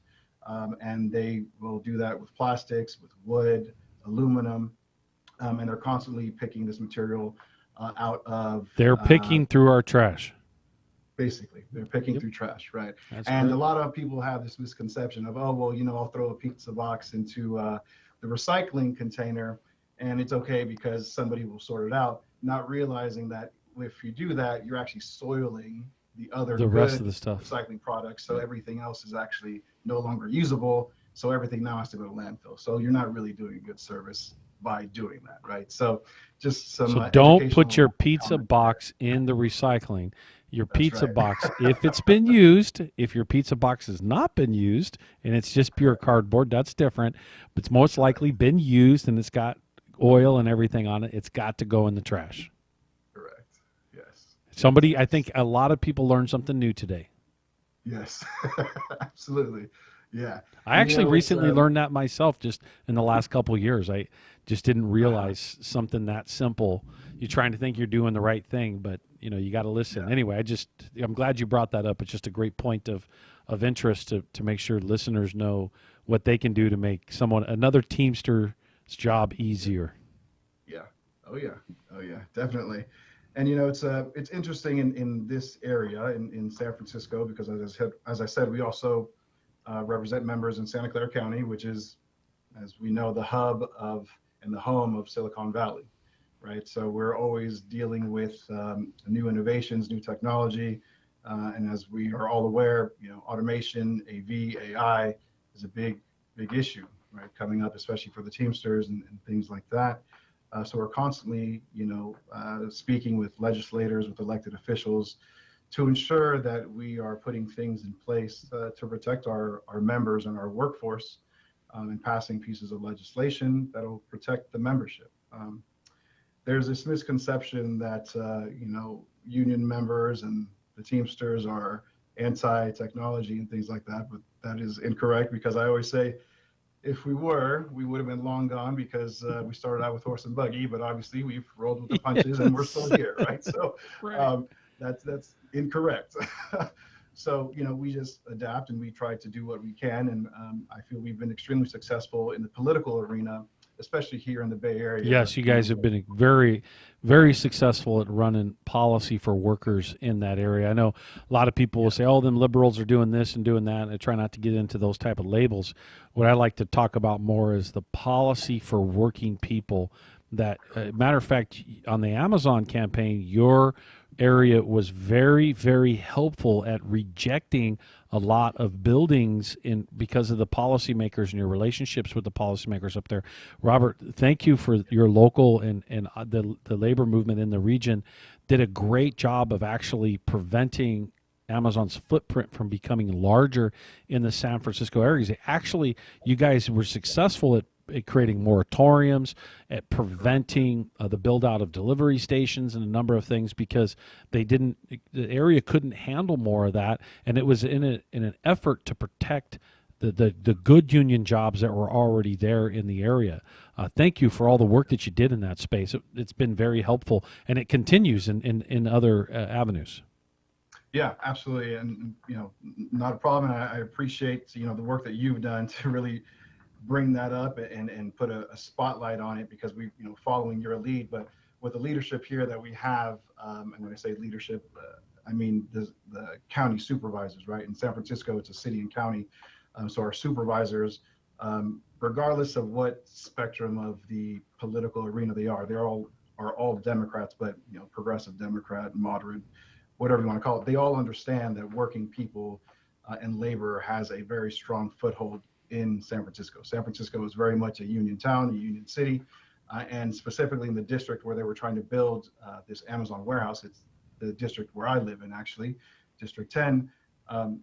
Once we educated the public as well, the community organizations, the supervisor, that, they're bringing in, 1,000 jobs or whatever the case may be, but are they good union paying jobs? Are they going to provide health and welfare? Are they going to provide a pension? Is it going to create more traffic? All of these issues arose, and people came to realize, wait a minute, this is all a race to the bottom. What's the point of creating all these things if at the end of the day, these individuals, these workers are more than likely going to have to rely on social services? It's just this never-ending doom cycle that these billionaires and corporations are creating, and then turning around and saying, well, you know what, you guys don't deserve the increases that you're getting, which is obviously problematic, right? But yeah, we've been very successful here with the supervisors that we have in place, the electeds that we have in place, and politics does go a long way. Politics and labor, in my opinion, go hand in hand. No question. Absolutely, because what happens is people want to turn out. They want to. I don't know if you heard earlier when I was on with Gretchen, but federal workers have been pretty quiet for a while, and they have kind of they felt like they didn't have a voice, and then as a result, we see this immediate attack on their jobs, and the reality is there's a lot of people in the space right now that are attacking those jobs, that want to privatize a lot of that work into where those tax dollars actually go to a private entity. And I always find it very confusing when the general population kind of falls into this trap, because privatizing some things actually doesn't make it more efficient. Most of the time it actually makes it less efficient. I know that's not the rhetoric or the narrative that you hear from multi-billionaires, like they say, because they want their hands. There's one of them in particular that gets $8 million a day in tax credits and tax subsidies a day, 8 million a day, right, and complaining about tax waste everywhere else. Like, most of their companies don't even pull a profit, and then they bury them, bankrupt them and throw them on the taxpayer's dime and move on. Meanwhile, they're pulling out, tons of money and putting it in there from their front pocket to their back pocket. My point to it is that if we keep our voice silent, like federal workers have, that then all of a sudden everybody comes for us. Yeah, I mean, there's no question about that. And to your point about, this individual getting, the tax breaks and earning, how, I don't know, God knows how much every second, right, because of the massive amounts of wealth that he has. There is no question that we, as a labor movement, as labor leaders, as rank and file members, there's no question that we cannot fight that money machine, right? That is just not possible. But what we do have is the rank and file. We do have the voices of the rank and file, of the elected leadership. And that, to me, definitely stands for something and means a lot.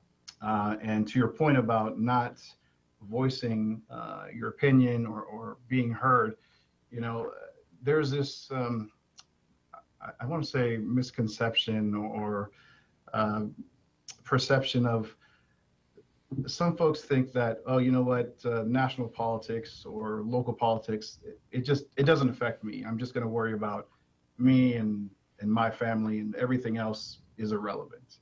And while absolutely you should care about you and your family, but what happens around you definitely impacts you. And if you're not in politics to some degree, if you're not involved, if you're not aware, it will eat you up. Which is why I strongly and I'm a firm believer that politics, being involved in politics, is the way to go to have a voice within the party, right? I'm very active within the Democratic Party here in San Francisco Bay Area, because if we want the Democratic Party or any party, wherever you stand, if you want your voices to be heard, you have to be in the game.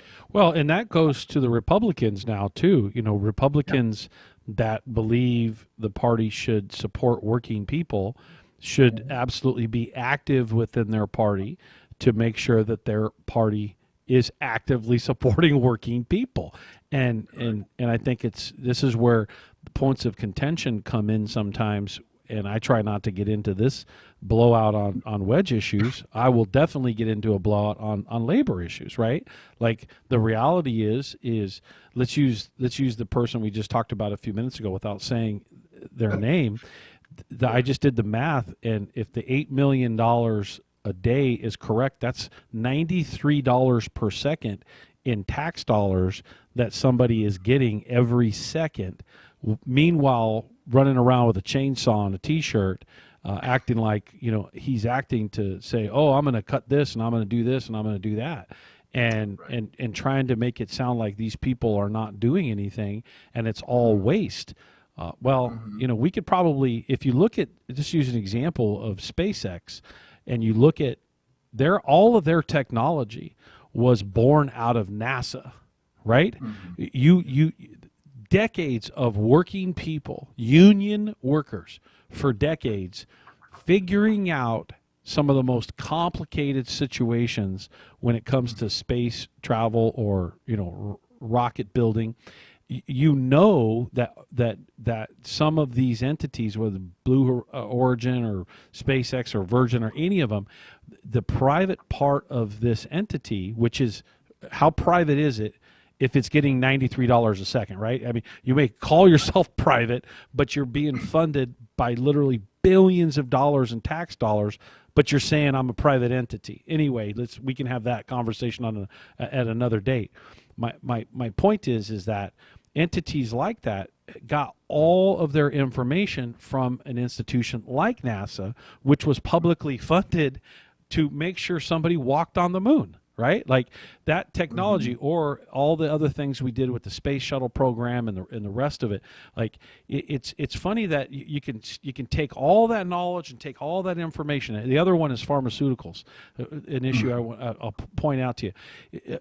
A university who's utilizing lots of tax dollars, and an institution does all this research and all this work, and then finds, oh, this is something that's going to work, and then a private company comes in, grabs it, and then moves on and says, oh yeah, well we're the ones going to make all the money on it. Like I try to get into this space so that people listening aren't fooled by these narratives that make you think, well, that's not going to affect me.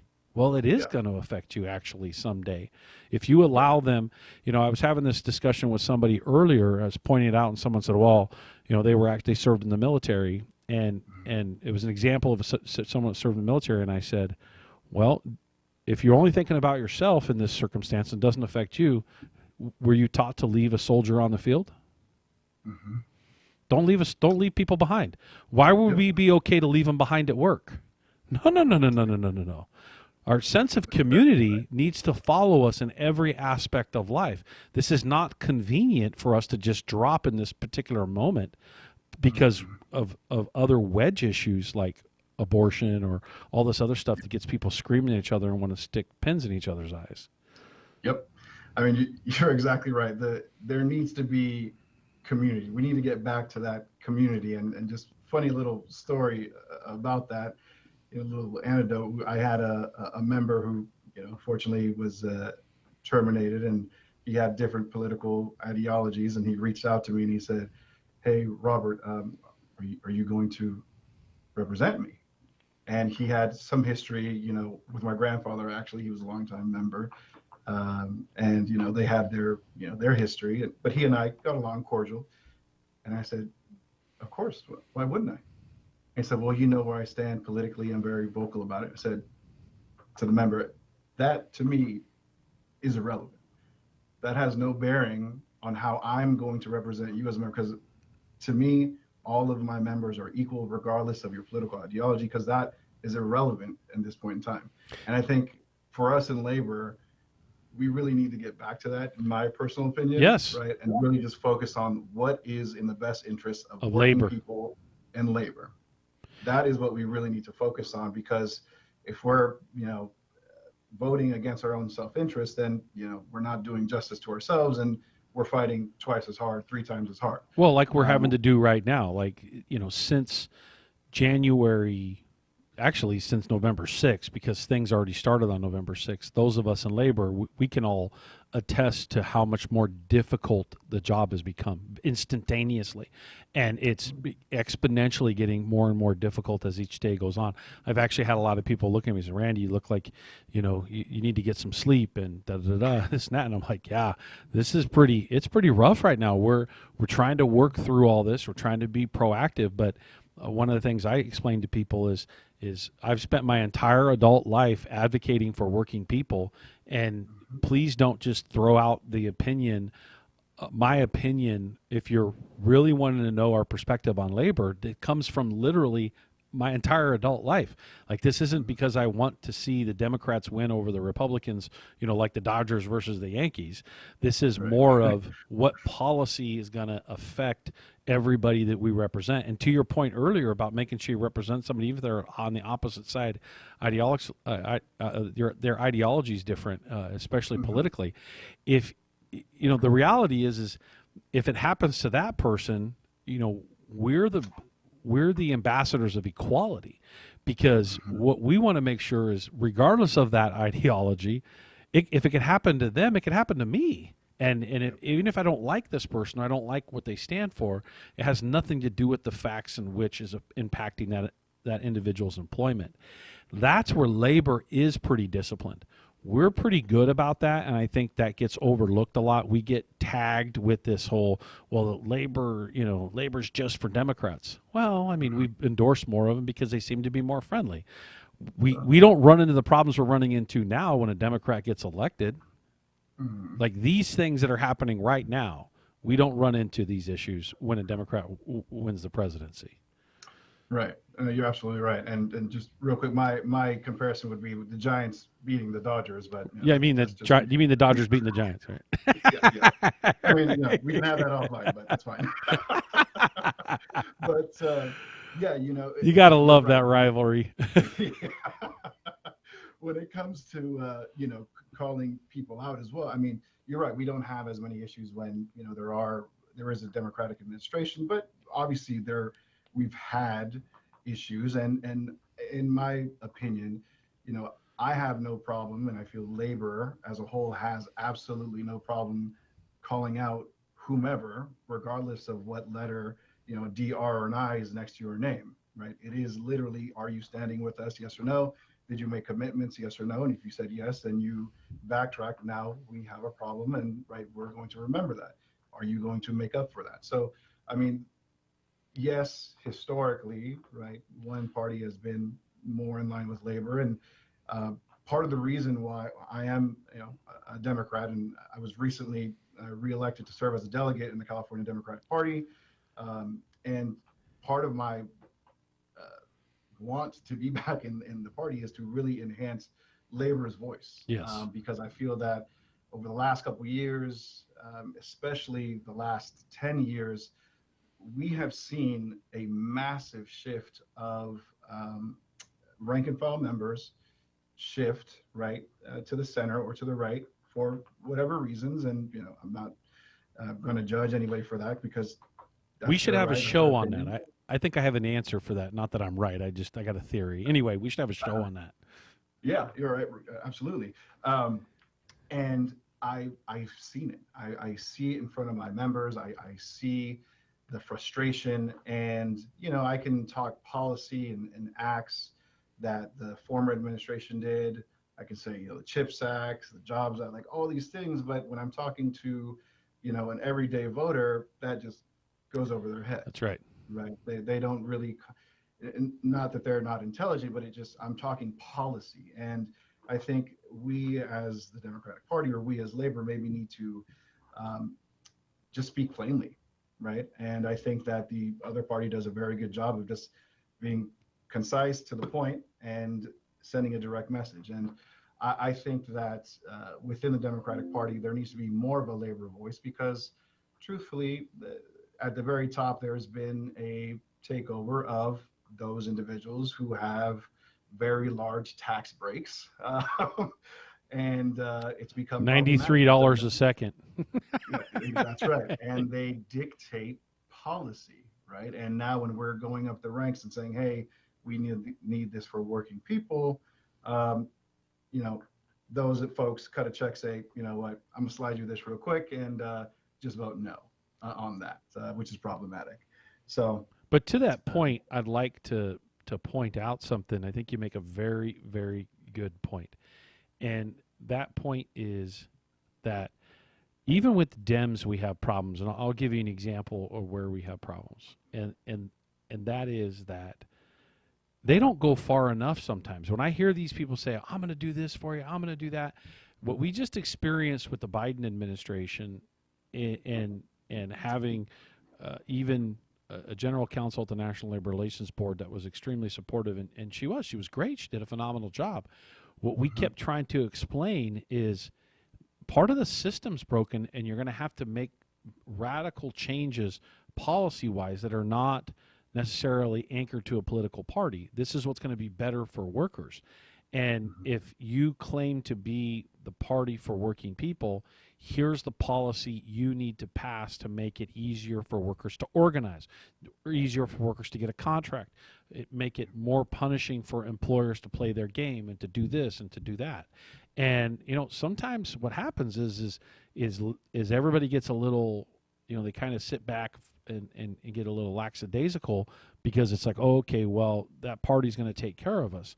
The reality is they need to get more assertive and make sure that workers see it, because that will carry over even to another party, because the Republican Party will see it, in my opinion, would see and respect that policy, because that is what is driven by the workforce. Clearly, workers have to activate and show their participation. And I think that the point regarding the attack on federal workers is partially because federal workers over the last few decades have been so quiet.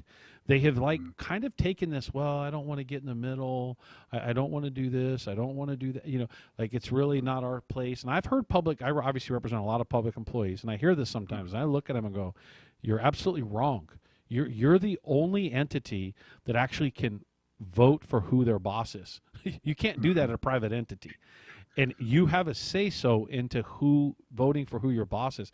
You absolutely need to participate in that, whether you like it or not, because if you don't participate in it, someone else is going to run the agenda on you, and then all of a sudden your program that you live, work, and breathe in is going to be gutted or changed or privatized, and then you're no longer there anymore. That is what we're facing right now, because workers did not get active. So it's time for them to get active. And the answer to it is for workers to get active, workers to participate. And I'll give you a point to reference in your response by bringing up Utah. I don't know if you listened to my previous shows, but I brought up Utah and said, now imagine if all the police officers in the state of Utah said, you took away my right to bargain on Friday, I'm not coming to work on Monday. Not just one day. I'm not coming to work until you give me the right to bargain back, because you took it from me. Yep. That is when these electeds, whether they're Democrats or Republicans, are going to start paying attention to us. So it's time for everybody to get more assertive. What do you think about that, Robert? I agree 1,000%.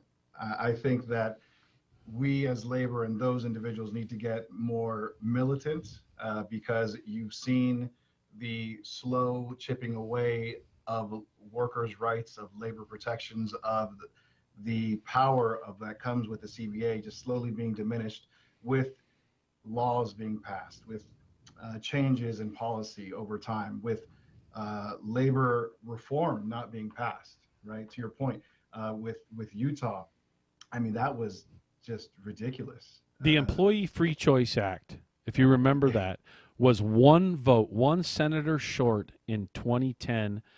I think it was 2010 or 2011. 2010. In 2010 of passing one, which would have allowed for card check to be a complete, it would have been reformed, the National Labor Relations Act completely. It would have created card check. It would have created an easier path to organize and for first contracts. It was one vote short. We had 59 votes. We didn't have the 60. And again, a Kennedy sold us short. And you know, he ended up dying. And for the Teamsters, the Kennedys have always been a nemesis for us. You know that. My point for bringing it up is that, and then immediately corporate America convened and realized, oh boy, they were that close. And in 2011, you saw what you saw in Wisconsin with the Scott Walker Act, right? You saw what's called Act 10, whatever it was.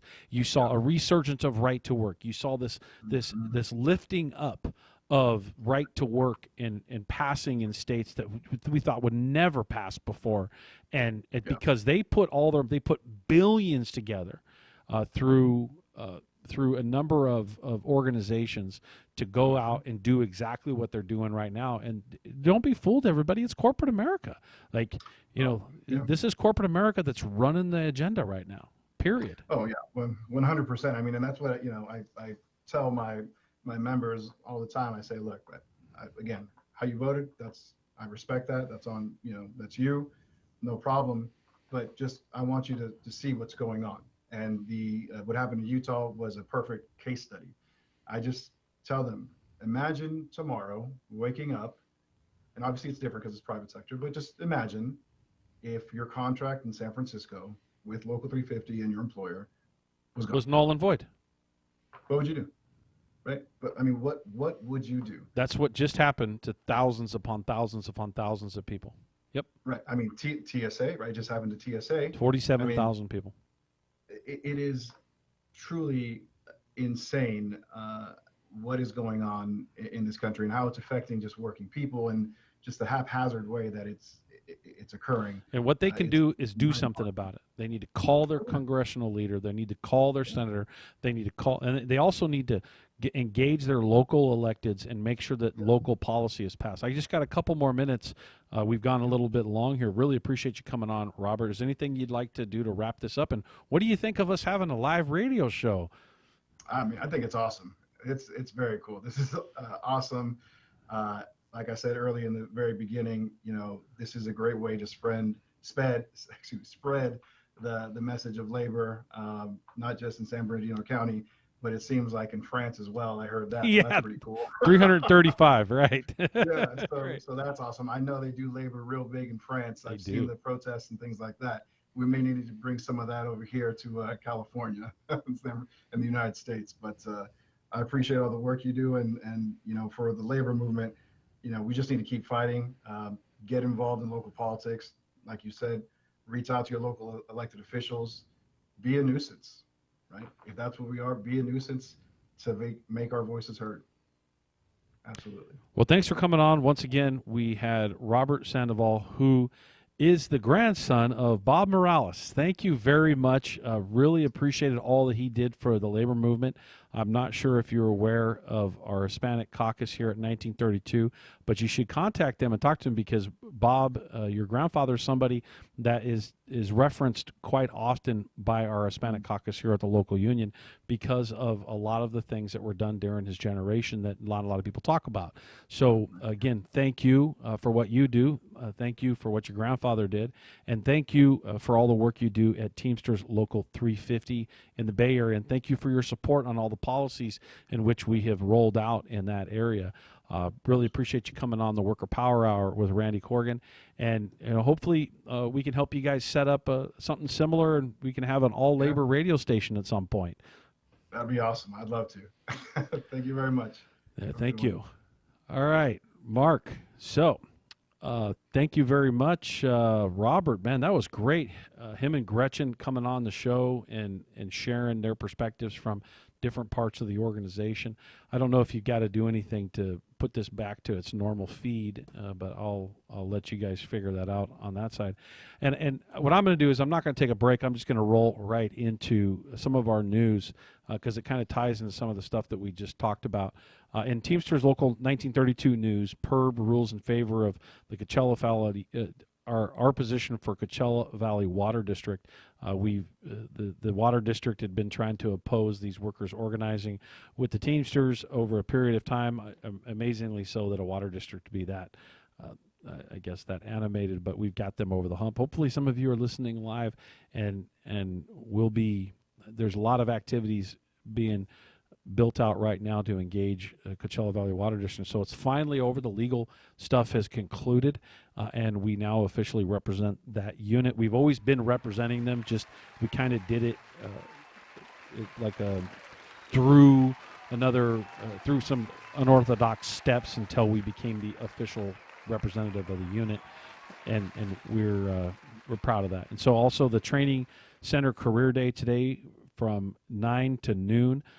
We had at the Teamsters 1932 Training Center, we hosted a career day, and hundreds of students from across IA came in to Local 1932 to explore careers in various fields. And like I reported earlier, hearing the comments from the students and staff and faculty from some of these school districts is just uplifting, and it's amazing, and it's just a ton of fun. With that, I have somebody yes, they are listening in live, and we're on our way to see the committee. So, congratulations to you. We told you it was going to happen. We just didn't think it would take this long. And I'm referring to the Coachella Valley Water District employees. Didn't think it'd take this long, but it sometimes it does. And we'll be building out for your contract coming up here pretty soon, as well as you're potentially going to see a billboard out in the desert area popping up here pretty soon, because with all this organizing we've done in the area, almost all the water that's being delivered in the lower desert is Teamster water. And so we're going to coin that phrase and have some fun with it. And we're really proud of the fact that we've organized hundreds and hundreds and hundreds of workers out in the desert area between Palm Springs and Coachella Valley. And so next in news, you heard a little bit of reference to this time and time again. I think it's really important for me to take a few minutes to talk about this. Homeland Security ends TSA collective bargaining agreement in an effort to dismantle union protections. The union said that the order would strip collective bargaining rights from roughly 47,000 transportation security officers, or TSOs. Those are the people responsible for staffing airports and checking to make sure passengers do not have weapons or explosives. The decision comes at a time of increasing passenger travel. Screeners see an average of 2.5 million passengers per day. So if next time you go through the airport, those workers that are under a contract, those TSA employees, guess what? An executive order just eliminated. It's trying to eliminate all of their collective bargaining. Yeah, that's me tomorrow. Thank you for pointing that out, Mark. I'll be actually hopping on a plane tomorrow. I gotta fly to New York for something. Obviously for some business. Those of you who know me that know I hate to travel, and especially hate to travel all the way across the country. But should we have the attorneys on standby for that robust conversation you may have with the TSA? Right? I'll definitely be. Well, not with them. No, they're going to be receptive, right? Yeah, I was just thinking maybe their management. No, I assume their management's probably supportive too. They typically in that space, even managers, supervisors all recognize that collective bargaining is positive for what's needed, because it's big. You're talking very important issues that impact the workplace and workplace safety. So, that this is something that, it's no one said when they were running for office, this is something they're going to eliminate. So pay attention. and do something about it. What you can do something about it is pick up the phone, call. If you were in favor of the individual that's responsible for this, pick up the phone and call somebody and make sure that you know, write them a letter, participate, be involved in the process of solving problems and holding accountable, holding your party accountable, whether they're a Republican or a Democrat, and making sure that they are labor friendly and that that's a primary issue. If you put any other issue in front of labor and you think any other issue is more important than labor, my personal opinion is you're making a mistake. You have the right to make that mistake. But when your protections are lost or the safeguards are lost, you're going to look at it a little different. And I would, some of these other issues that become wedge issues that everybody gets worked up about aren't more important than what puts bread on your table every single day, in my opinion, or what protects your retirement plans and or what protects your health care plan. So for me, I've always tried to occupy that space, regardless of political affiliation. The next item in the news is the German labor union accuses Ford of a dirty trick that could lead to insolvency. A German labor union warned Tuesday that Ford Motor Company's German subsidiary could face insolvency following an announcement of financial investment if economic conditions in Europe don't improve. The move is a dirty trick by management to pave the way for job cuts, according to a news release issued by David Ludtke and Frank Koch, IG Metal Chair Shop Stewards, and Kirsten Klein, chairwoman of IG Metal, Köln-Leverschein. I hope I pronounced that correctly. That was tough. It's a mouthful. They wrote that the company is terminating a letter of comfort that has existed since 2006.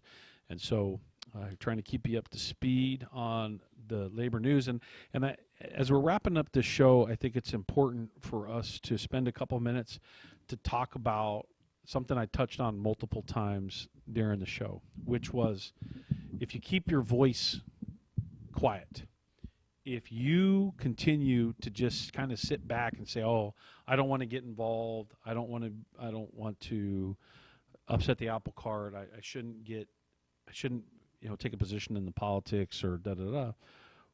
Well, if you're quiet, and look, the absolute,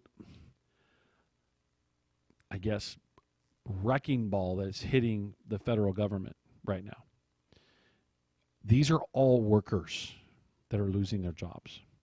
Many of them voted in favor of the administration in which is taking the position to do it. It's what I don't know what the percentage is, but many of them did. And I don't think that whether they voted for him or not has anything to do with the decision. Clearly, if you read Project 2025, you can actually see this as part of Project 2025. And I didn't see anybody campaign on the fact that they were going to do something to this level. Finding efficiencies within the federal government is definitely something to argue about, but doing it in a way where you slash 50% of a department, or you slash this, or you slash that, and you're just, where are these workers going to go? What are they going to do? And I believe that the reason why this has happened is because that workforce has been quiet. In other words, they haven't been engaged. They haven't had a loud voice of participation. It's not like you see a lot of federal workers having these big rallies in Washington, D.C. or anywhere else. And when you see federal workers not exercising their freedom of speech, their freedom to assemble, then they become an easy target. It is less likely for you to be targeted if it's well known that you're going to fight back. Well, the reason it's important for us to talk about this and participate in this subject right now is that going to happen? Let's just boil it all the way down to little old San Bernardino County here. Is that going to happen in San Bernardino County?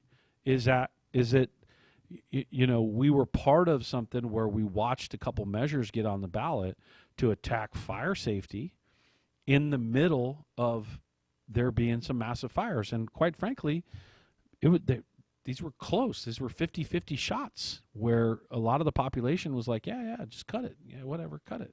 I want to save a couple bucks on my, but if a fire rips through your neighborhood like we've just seen in the last couple years, maybe I guess if it didn't rip through your neighborhood, you don't care. We got to stop that.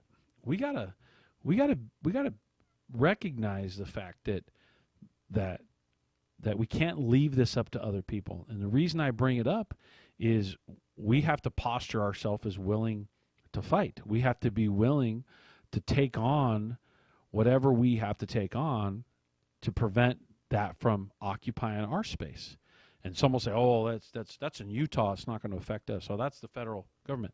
I can tell you right now, being the principal officer of this organization, that many of these things are affecting your job right now if you work for San Bernardino County or any of these cities or agencies that we represent within our local union's jurisdiction.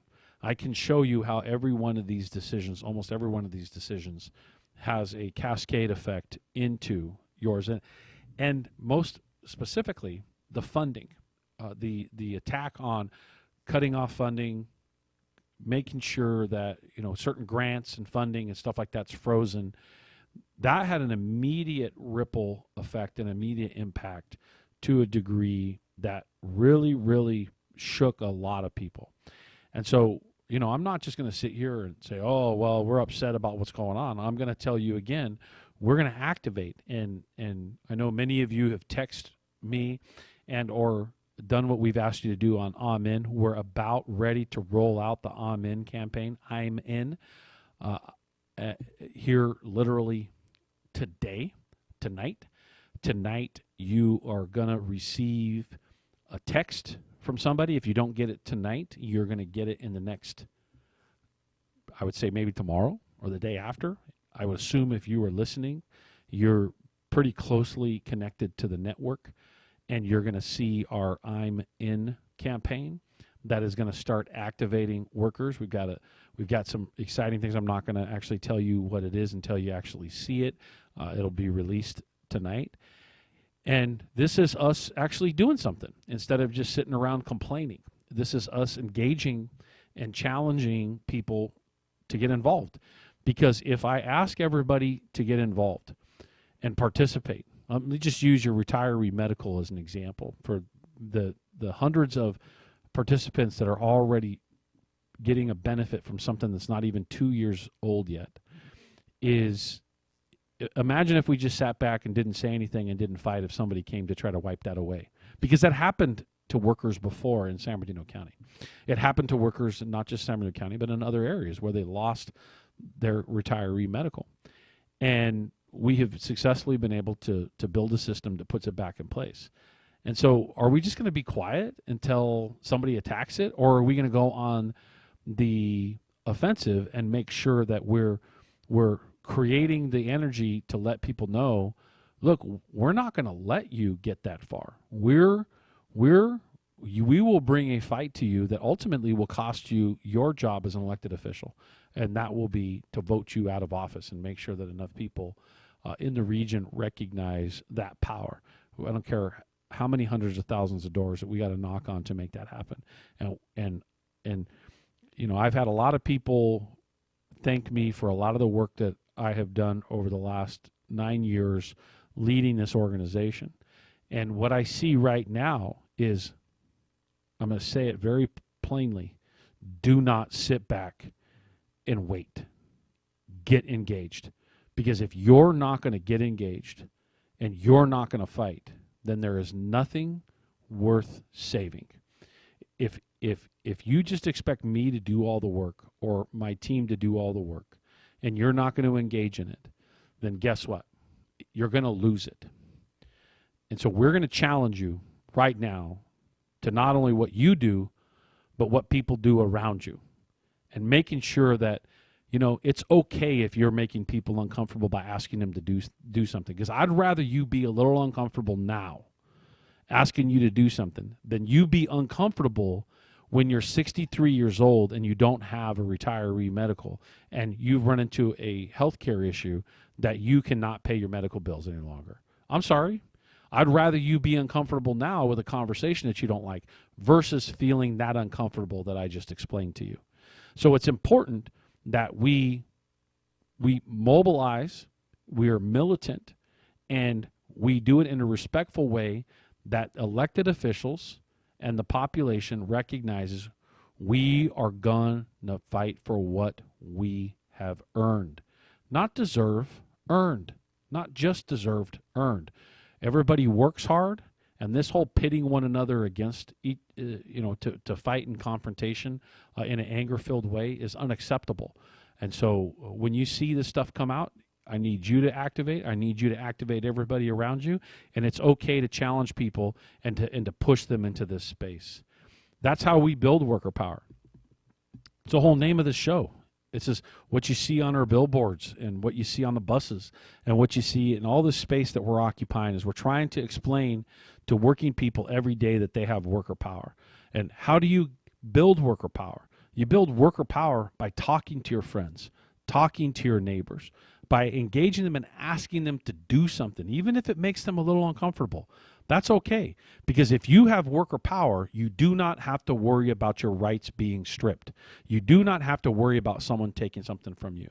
So how do you build worker power? You talk to your friends. You talk to your relatives. You talk to your neighbors. And you make sure you encourage them to organize a union. You see us, Think a Teamster campaign all over the Inland Empire. You got to participate in it just like the rest of us do. This is Randy Corgan in the Worker Power Hour. I am a longtime organizer, first-time radio host. KCAA 1050 AM, 106.5 FM in the Teamsters 1932 Broadcast Network, live from San Bernardino. Eric, take it away, and I will see you guys next week. Like it's your birthday, and you know we don't give a fuck, it's not your birthday. You'll find me in the club, bottle full of bub. Mama, I got what you need if you need to feel the buzz. I'm into having sex, I ain't into making love. So come give me a hug, if you're into getting rough. You can find me in the club, bottle full of bub. Mama, I got what you need if you need to feel the buzz. NBC News on KCAA Loma Linda, sponsored by Teamsters Local 1932, protecting the future.